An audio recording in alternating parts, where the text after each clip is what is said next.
been rough. Like, there's been so many times that I've just wanted to pick up the phone and call my mom, and you can't call her anymore. And my aunt tries to be there for us, but it's not the same. It's been a year since the family of Ava resident Carolyn McBride lost her to COVID-19. She worked as a nurse at a retirement home when she got sick. I'm joined now by News 3's Maya Skinner, who's been following McBride's family. Now, more than 650 families have lost a loved one to COVID-19 in southern Illinois, and every case is different.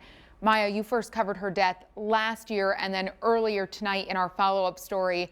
What stands out to you about McBride's story? Julie, one thing that stood out in the story was the family's response to McBride's death.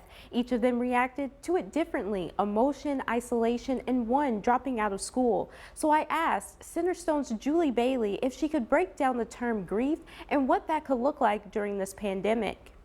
She says grief is a natural process that everyone goes through when they have a loss, and that could be a loved one, job, or a home. Normal grief process is sadness, crying, anger, denial, but complicated grief is when the struggle to move on affects our daily tasks for a long period of time. And she says it's not good to hold our emotions inside and ignore what we feel. So often we're of the mindset that we should just like suppress those emotions, and that we think that coping with it means that like we don't express any emotion. And that's actually, that can kind of like prolong the grief process actually, because we have to work through those things, and just ignoring them doesn't always help us to work through them.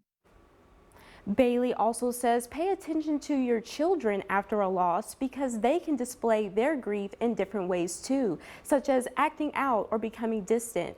Some tips that she shared to help those working through grief include journaling, writing a poem, and doing things that your loved one would have liked to do. And sometimes just talking about it can help too. Those are some great tips, Maya. Thank you for that and for sharing McBride's story with us. We're